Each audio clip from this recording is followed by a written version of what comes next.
निकाला और थोड़ा सा पानी मुनि पर छिड़का। मुनि उठकर बैठ गए। वत्स, मैं अपनी तपस्या में इतना खो गया था कि कुछ खाता ही नहीं था।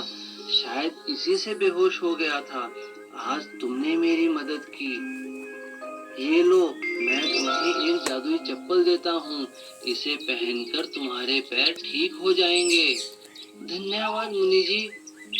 जादुई चप्पल पहनते ही राजा के पैर ठीक हो गए और वह चलने लगा। वह खुशी खुशी भागता हुआ अपने घर पहुंचा। उसे ठीक देख उसके माता पिता बहुत खुश हुए।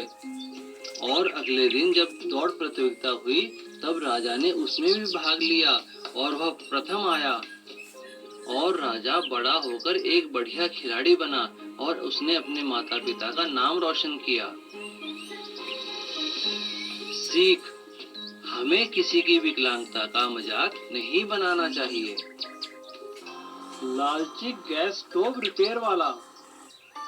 एक गांव में गणेश नाम का एक गैस स्टोव रिपेयर वाला था। वो बहुत ही लालची था।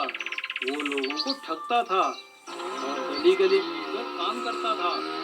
गैस स्टोव ठीक करवा लो, गैस स्टोव ठीक करवा लो, अपनी आंखों के सामने ठीक करवा लो, कोई धोखा नहीं होगा। अरे ओ भैया, जरा देखना तो, मेरे गैस स्टोव में ठीक से आग नहीं जल रही। औरत की बात सुनते ही उसे समझ आ गया कि बर्नर को साफ करते ही गैस ठीक हो जाएगा। लेकिन गणेश ने गैस स्टोव को जांचने का बहाना किया। गणेश ने घर के अंदर आकर गैस स्टोव की हालत देख उस औरत को डराते हुए कहा, आपका घर है या होटल? स्टोव के पार्ट पूरी तरह खाने और दाल से भरे पड़े हैं। बर्नर तो जलकर कोयला बन गया है। किसी भी वक्त सिलेंडर फट सकता है। हे भगवान, अब क्या होगा? अरे भैया, अब तुम ही कुछ करो। आप फिक्र न करें, मैं आ गया हूँ। अब मेरे पास कम कीमत का एक गैस स्टोव है। मैं उसे लगा देता हूँ और आपका गैस स्टोव ले जाकर कूड़े में डाल देता हूँ। गणेश ने उस औरत को एक पुराना गैस स्टोव दे दिया और उसके गैस स्टोव को अपने साथ ले गया और उसके बर्नर साफ कर उसे किसी और को बेच दिया। अब गणेश ऐसे ही लोगों को बेवकूफ बनाने लगा। ऐसा करके उसने काफी पैसे कमा लिए थे। कुछ समय बाद गणेश की शादी हो गई। उसकी पत्नी का नाम था झांसी।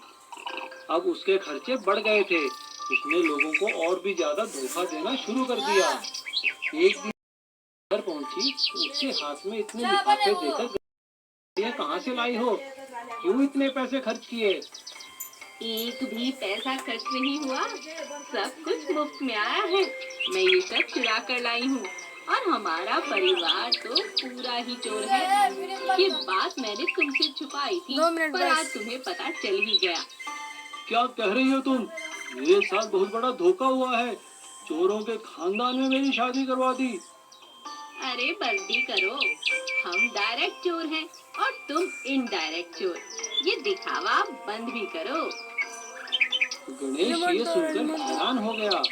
रिमोट दो ना रे। आए दिन झांसी कहीं से बैग चुरा लाती तो कहीं से किसी के जेवर चुरा कर ले आती। एक दिन एक पुलिस वाला गणेश के घर आया।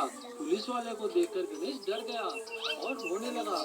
उसे रोता देख उसकी पत्नी ने उससे कहा, अच्छा ठीक है, अब कसम खाओ, अगर पुलिस ने तुम्हें गिरफ्तार नहीं किया तो तुम हमेशा ईमानदार रहोगे और किसी के साथ कभी गलत नहीं करोगे।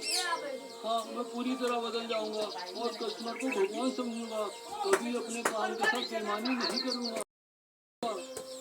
तभी पुलिस वाला अंदर आता है।